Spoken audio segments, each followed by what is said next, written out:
ಜೊತೆ ಜೊತೆಯಲ್ಲಿರುವೆನು ಹೀಗೆ ಎಂದು ಹೊಸ ಹರುಷವ ತರುವೆನು ಇನ್ನು ಎಂದು. ವೆಲ್ಕಮ್ ಬ್ಯಾಕ್ ಫ್ರೆಂಡ್ಸ್, ಮತ್ತು ನಮ್ಮೆಲ್ಲರಿಗೂ ಆತ್ಮೀಯವಾದ ಸ್ವಾಗತ ಲವ್ ಝೋನ್ ಕಾರ್ಯಕ್ರಮಕ್ಕೆ.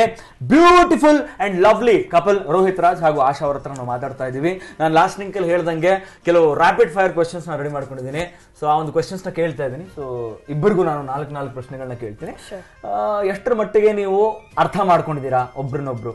ಸೊ ನಾನು ಕೇಳುವಂತ ಪ್ರಶ್ನೆಗೆ ನೀವು ಹೌದು ಇಲ್ಲ ಅಷ್ಟು ಮಾತ್ರ ಫಸ್ಟ್ ನೀವು ಆನ್ಸರ್ ಕೊಡಬೇಕು. ಆಮೇಲೆ ನಾನು ಮುಂದೆ ಕೇಳ್ತೀನಿ. ಫಸ್ಟ್ ಪ್ರಶ್ನೆ ನಿಮಗೆ ಆಶಾವಿನ ಬೆಸ್ಟ್ ಫ್ರೆಂಡ್ಸ್ ಹೆಸರು ಗೊತ್ತಾ? ಗೊತ್ತು. ಅವ್ರಿಗೆ ಗೊತ್ತಾ? ನಿಮ್ಗೇನ್ ಅನ್ಸುತ್ತೆ? ಗೊತ್ತು. ಹೇಳಿ. ಪ್ರಿಯಾ ಒಬ್ರೇನಾ? Okay, fantastic, good. ಈಗ ನಿಮಗ್ ಪ್ರಶ್ನೆ.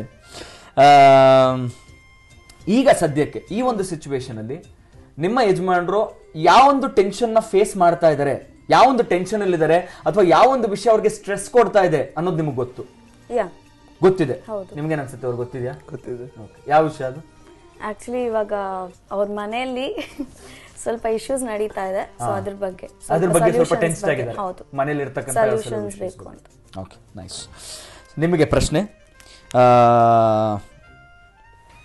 ನಿಮ್ಮ ಪಾರ್ಟ್ನರ್ಗೆ ಯಾರು ಅಥವಾ ಯಾವ ಒಂದು ವಿಷಯ ತುಂಬಾ ಇರಿಟೇಟ್ ಮಾಡುತ್ತೆ ಅನ್ನೋದು ನಿಮಗೆ ಗೊತ್ತು?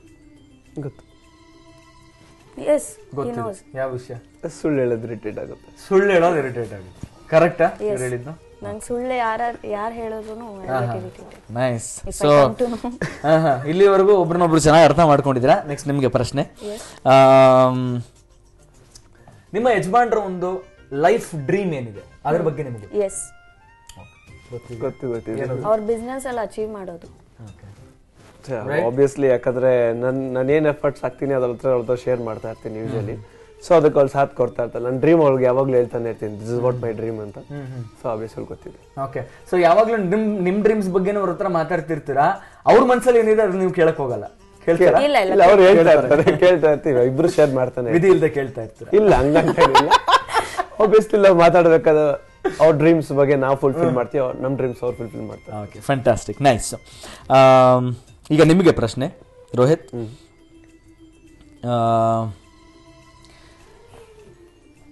ನಿಮ್ಮ ಪಾರ್ಟ್ನರ್ ಇಲ್ಲದೆ ಇರಬೇಕಾದ್ರೆ ನಿಮಗೆ ಅವ್ರದ್ದು ತುಂಬಾ ನೆನಪಾಗುತ್ತೆ, ಹೌದು?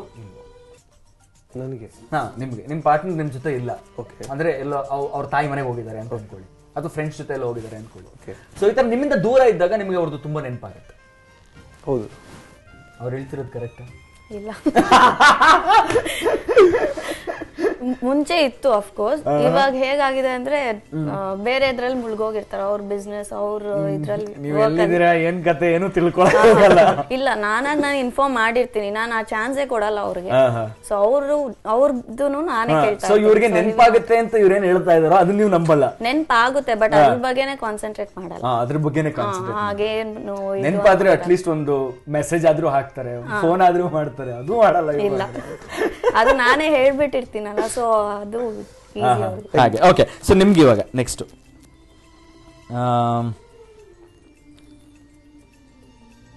ಈಗ ನೀವು ನಿಮ್ ಮನೆಗೋಸ್ಕರ ಅಥವಾ ನಿಮ್ ಯಜಮಾನ್ರಿಗೋಸ್ಕರ ಏನ್ ಕೆಲಸ ಮಾಡ್ತಿರೋ, ಅಂದ್ರೆ ನೀವ್ ಏನ್ ಮಾಡ್ತಿರೋ ಅದನ್ನ ಅವ್ರು ಅಪ್ರಿಶಿಯೇಟ್ ಮಾಡ್ತಾರೆ, ಹೌದಾ?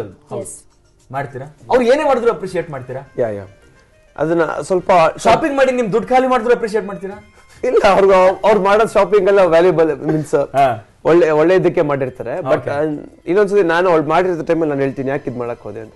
ಸೊ ಸ್ವಲ್ಪ ಹೊತ್ತಾದ್ಮೇಲೆ ನನ್ಗೆ ಅನಲೈಸ್ ಆಗುತ್ತೆ, ಇದಕ್ಕೆ ಕರೆಕ್ಟ್ ಆಗಿ ಮಾಡಿದಾಳೆ. ಲೈಕ್ ಒಂದಿನ ತಗೊಂಡ್ರೆ ಅದನ್ನ 4 ವಿಧದಲ್ಲಿ ಉಪಯೋಗ ಮಾಡೋ ತರ ಮೊದ್ಲೇ ಪ್ಲಾನ್ ಹಾಕೋಗಿರ್ತಾರೆ. ನಾವ್ ಆ ಟೈಮಲ್ಲಿ ಅನ್ಸುತ್ತೆ ಇದು ಯಾಕೆ ಅನ್ನೆಸೆಸರಿ ಆಗ್ತದೆ. ಹೌದು, ಹಂಗೆ ಅನ್ಸುತ್ತೆ. ಅವ್ರು ಎಕ್ಸ್ಪ್ಲೇನ್ ಮಾಡಿದಾಗ ನಿಮ್ಗೆ ಗೊತ್ತಾಗುತ್ತೆ. ಅವ್ರು ಎಕ್ಸ್ಪ್ಲೇನ್ ಮಾಡಕ್ ಹೋಗಲ್ಲ, ನಾವ್ ಅರ್ಥ ಮಾಡ್ಕೋಬೇಕು. ಅದನ್ನ ಎಕ್ಸ್ಪ್ಲೇನ್ ಮಾಡಕ್ ಹೋದ್ರೆ ಆರ್ಗ್ಯುಮೆಂಟ್ ಜಾಸ್ತಿ ಆಗುತ್ತೆ. ಸುಮ್ನೆ ಆಗ್ಬಿಟ್ಟು ಸ್ವಲ್ಪ ಹೊತ್ತಾದ್ಮೇಲೆ ಹೌದಾ ಇದಕ್ಕ ಸರಿ ಓಕೆ ನೋಡೋಣ ಯೋಚನೆ ಮಾಡ್ಬಿಟ್ಟು ಆಮೇಲೆ ಇಲ್ಲ ತಪ್ಪು ಅನ್ಸ ವಾದ ಮಾಡ್ತೀನಿ, ಇಲ್ಲ ಸರಿ ಅನ್ಸ ಸುಮ್ನೆ ಆಗ್ಬಿಡ್ತೀರಾ? Okay, fantastic. ಈಗ ನಿಮ್ಗೆ ಪ್ರಶ್ನೆ. ನೀವು ಆವಾಗ ನಿಮ್ಮ ಪಾರ್ಟ್ನರ್ಗೆ ಐ ಲವ್ ಯು ಅಂತ ಹೇಳ್ತಿರ್ತೀರಾ ಅಂಡ್ ನಿಮ್ಮ ಪ್ರೀತಿನ ಎಕ್ಸ್ಪ್ರೆಸ್ ಮಾಡ್ತಿರ್ತೀರಾ? ಈಗ ಕಮ್ಮಿ.